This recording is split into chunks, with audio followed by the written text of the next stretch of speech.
బాబాసాహెబ్ అంబేద్కర్ గారి ఆశయం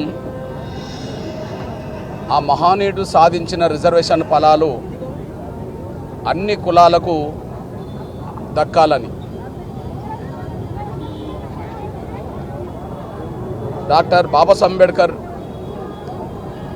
జన్మదినోత్సవమైన ఈరోజే ఎస్సీ రిజర్వేషన్ల వర్గీకరణ జీవో రావడం అనేది చాలా గర్వంగా ఉంది. డాక్టర్ బాబాసాహెబ్ అంబేద్కర్ రిజర్వేషన్లు సాధించిన క్రమంలో రిజర్వేషన్ ఫలాలు అన్ని కులాలకు దక్కాలని కోరుకున్నాడు.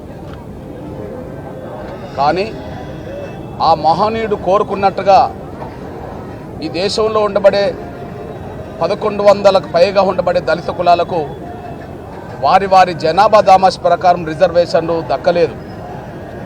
కానీ ఈరోజు తెలంగాణ రాష్ట్రంలో ఎస్సీ రిజర్వేషన్ల వర్గీకరణకు సంబంధించి జీవో నంబర్ 33 రావడం జరిగింది. అంటే డాక్టర్ బాబాసాహెబ్ అంబేద్కర్ పుట్టిన రోజే ఇవాళ ఆయన కోరుకున్న సామాజిక న్యాయం, ఆయన కోరుకున్న దళిత వర్గాలకు అందరికీ న్యాయం జరగాలని కోరుకున్న అంశం ఈరోజే నెరవేరడం అనేది 30 ఏండ్ల పోరాటం సుదీర్ఘ కళ అవుతే ఈరోజు జీవో రావడం అనేది డాక్టర్ బాబాసాహెబ్ అంబేద్కర్ ఆశించిన ఆశయం ఆయన జన్మదినోత్సవం రోజే తెలంగాణ రాష్ట్రంలో నెరవేరడం అనేది చాలా గర్వంగా ఉంది. ఈ పోరాటంలో అసలు బాసిన అమరులు ఈ జీవో నంబర్ 33 చూసి ఎక్కడున్నా వాళ్ళ మనసు ఉప్పొంగిపోతుంటుంది. ఈ నేపథ్యంలో షెడ్యూల్ కులాల వర్గీకరణ విషయంలో సాధించినందుకు అతి త్వరలో లక్షల డప్పులతో హైదరాబాద్లో మహాప్రదర్శన చేస్తాం. ఇక రేవంత్ రెడ్డి గారి ప్రభుత్వమే తేల్చుకోవాలి మాకు పర్మిషన్ హైదరాబాద్లో ఇస్తారా ఇవ్వరా అని. ఎందుకు నేను ఈ మాట మాట్లాడుతున్నానంటే వర్గీకరణ అమలు జరగాలని చెప్పి కోరుతూ డిమాండ్ చేస్తూ 1,00,000 డప్పుల కార్యక్రమాన్ని మేము ప్రకటించినప్పుడు మాకు పర్మిషన్ ఇవ్వకుండా మా ప్రదర్శన జరగకుండా చేశారు. ఇప్పుడు ఏమి డిమాండ్తో కూడిన 1,00,000 డప్పుల ప్రదర్శన జరగదు. 30 ఏండ్ల పోరాటం సాధించిన ఫలితాన్ని దృష్టి పెట్టుకొని 1,00,000 డప్పుల మహాప్రదర్శన కొనసాగిస్తాం. ఇది డిమాండ్ కాదు, డిమాండ్ నెరవేరిన సందర్భంగా ప్రదర్శన చేయబోతున్నాం. ఖచ్చితంగా ఆ 1,00,000 డప్పుల మహాప్రదర్శనకు ఖచ్చితంగా పర్మిషన్ ఇచ్చే విధంగా చూడాలని రేవంత్ రెడ్డి గారిని మేము కోరుతున్నాం, ముఖ్యమంత్రి గారిని. ఈ విషయంలో కొంతమంది 1,00,000 డప్పుల కార్యక్రమాన్ని జయప్రదం కాకుండా చేయడం కోసం గతంలో కుట్రలు జరిగినాయి. ఆ కుట్రల్లో ప్రజాపతులు పాల్గొన్నారు, కొంతమంది స్వార్థపరులు పాల్గొన్నారు. కానీ ఇప్పుడు చెప్తున్నాం, హైదరాబాద్లో 1,00,000 డప్పుల కార్యక్రమానికి మేము పర్మిషన్ ఇవ్వకపోతే మీ పార్టీల ఊరేగింపులకు, మీ ప్రజాపతుల విజయోత్సవాలకు లేదా బహిరంగ సభలకు మా డప్పులను కోరకుండా, మా డప్పుల ప్రదర్శన చేయకుండా ఉండగలుగుతారా అని చెప్పి మేము అడుగుతున్నాం. అదే సమయంలో ఇంకొక విషయాన్ని గుర్తు చేస్తున్నాం. ఈ దేశంలో దళిత వర్గాల సమస్యలు చట్టసభలో ప్రస్తావనకు రావట్లేదు. గిరిజన వర్గాల సమస్యలు, బలహీన వర్గాల సమస్యలు చట్టసభలో ప్రస్తావనకు రాకపోవడం చాలా బాధ అనిపిస్తుంటుంది. ఈ దేశంలో భూమి ప్రధాన వనరు అవుతే ఆ భూమి సమస్య పరిష్కారం కావాలని అంబేద్కర్ కోరుకున్నాడు. కానీ భూమిని క్రమక్రమేణా దళితులకు, గిరిజనులకు దూరం చేస్తున్న కుట్రలు జరుగుతున్నాయి. ఈ కుట్రలను ఛేదించే దిశగా శాసనసభలో, చట్టసభలో, పార్లమెంట్లో ఉన్న దళిత, గిరిజన, బలహీన వర్గాల వాళ్ళు ఏమాత్రం ప్రస్తావన చేయట్లేదు.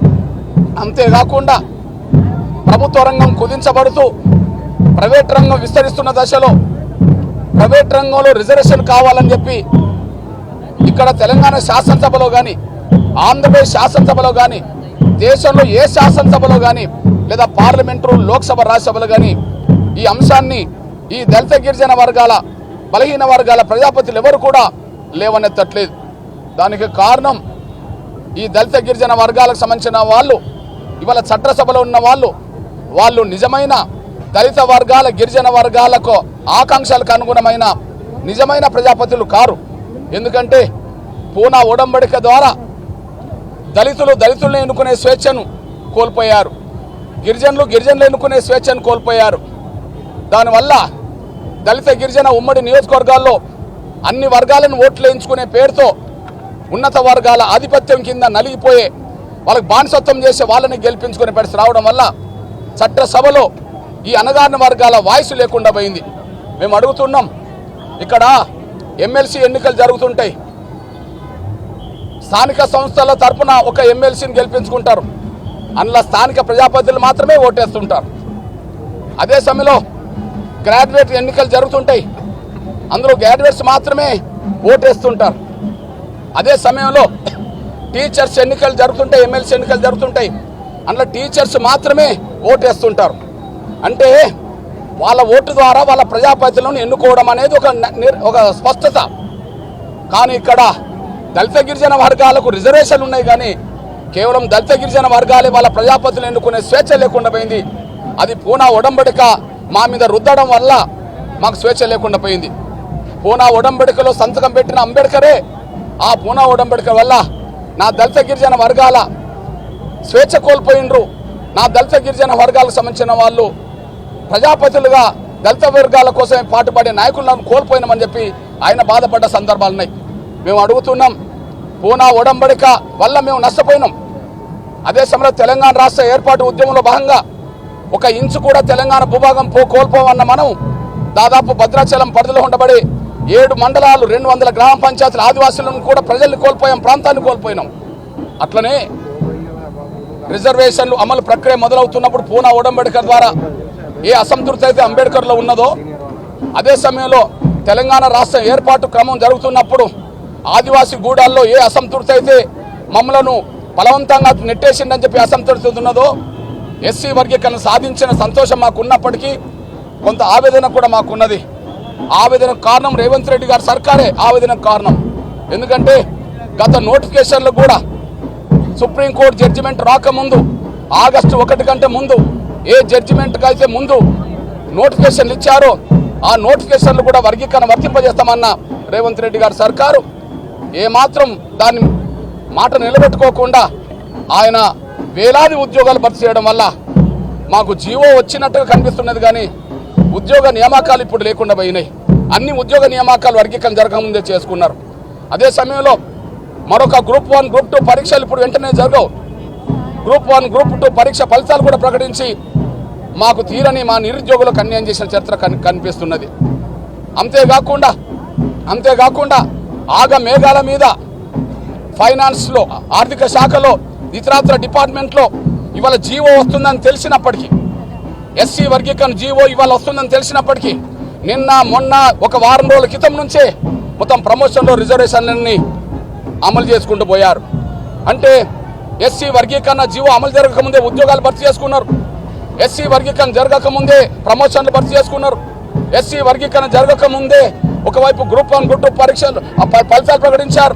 ఒక మాట చెప్పాలంటే మా నోటి కార్డు కూడును తీసేసి మాకు ఉత్త జీవో చేతిలో పెట్టినట్టు అయిపోయింది. అయినప్పటికీ రాబోయే బిడ్డల భవిష్యత్తు కోసమైన వర్గీకరణ ఉపయోగపడుతుందనే ఒక ఆలోచన మాత్రం మాకున్నది. అందుకు అనుగుణంగా 30 ఏళ్ల పోరాటం విజయం సాధించినందుకు గుర్తుగా ఖచ్చితంగా లక్షల డబ్బుల ప్రదర్శన ఇక్కడ కొనసాగుతుంది. ఇప్పటి వరకు మంత్రివర్గంలో ఒక నిజంగమైన మాదిగా మంత్రివర్గం లేకపోవడం అనేది మేము చూస్తున్నాం. మాదిగల తరఫున మాట్లాడే మంత్రులు ఇక్కడ లేకుండా పోయినరు, అసలు మాదిగ మంత్రులే లేకుండా పోయినరు.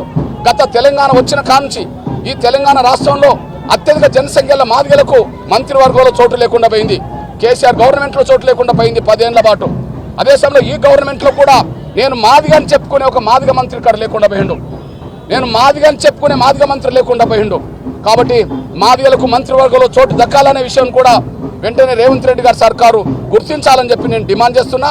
ఈ విషయంలో మాదిగలు కానీ వ్యక్తులను మంత్రి పదవులకు తీసుకొని అది మాదిగల కోటలోకి చూపెట్టి మాదిగలకు ద్రోహం చేయాలనుకుంటే మాత్రం ఖచ్చితంగా రాబోయే రోజుల్లో మాదిగల తిరుగుబాటు ఖచ్చితంగా కాంగ్రెస్ ప్రభుత్వం మీద ఉంటుందనే విషయం కూడా మేము గుర్తు చేస్తున్నాం, హెచ్చరిస్తున్నాం. అదని నేను అంటున్నా. నేను మాదిగని చెప్పుకోమనండి. మాదిగని ఆయన అవుతే 2 సార్లు అసెంబ్లీలో చర్చ జరిగింది. ఈ మధ్యలో 2 సార్లు సుప్రీంకోర్టు తీర్పు వచ్చిన రోజు చర్చ జరిగింది. అదే సమయంలో సుప్రీంకోర్టు తీర్పు తర్వాత కమిషన్ నివేదిక వచ్చినప్పుడు చర్చ జరిగింది. కమిషన్ నివేదిక తర్వాత మొన్న చట్టమయ్యే రోజు చర్చ జరిగింది. ఈ 3 సార్లు చర్చ జరిగినప్పుడు కనీసం మాదిగనే పేరు ఎత్తనోడు మాదిగ మంత్రి ఎట్లవుతాడు? ఎంఆర్పిఎస్ పేరు ఎత్తనోళ్ళు మాదిగ మంత్రులు ఎట్లవుతారు? తను మాదిగని చెప్పుకోవడానికి సిగ్గుపడేటోళ్ళు మాదిగ మంత్రులు ఎట్లవుతారు? అసలు అతను మాదిగో కాదో ఆయన చెప్పానండి. ఆయన మాదిగని మీరు మా మీద రుద్దుతారా? తెలంగాణ వచ్చిన కాంచి మాదిగలకు మంత్రి లేడు. ఇప్పుడు వాళ్ళు ఇచ్చిన లెక్క ప్రకారమే 9% జనాభా మాదిగలకు అని తేలింది కదా. మేము 10 అడుగుతున్నాం, 11 అడుగుతున్నాం. మా లెక్కలు మాకున్నాయి. మేము 10% అడుగుతున్నాం, 11 అడుగుతున్నాం. మా లెక్కలు మాకున్నాయి. కొన్ని వాళ్ళ లెక్కే 9 ఇచ్చారు కదా. సింగిల్ క్యాస్ట్గా 9% జనాభా కులం ఈ తెలంగాణ రాష్ట్రంలో ఎవరినో చూపించండి. అతిపెద్ద జనాభా కులానికి మంత్రి ఎవరో చెప్పానండి. ఆయన మంత్రి అయితే నేను మాదిగని చెప్పానండి. ఆయన మాదిగ అయితే 30 ఏళ్ల పోరాటంలో అన్ని రాజకీయ పార్టీలు ఎంఆర్పిఎస్ గురించి అసెంబ్లీలో మాట్లాడినాయి.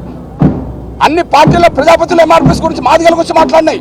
ఆయన ఎంఆర్పిఎస్ గురించి మాదిగల గురించి ఒక పేరెందుకు ఎత్తలేదో చెప్పమానండి. మా మీద రుద్దుతారా? ఎన్నేళ్ళు మాకు ప్రభుత్వాలు మాకు భాగస్వామ్యం లేకుండా చేస్తారు.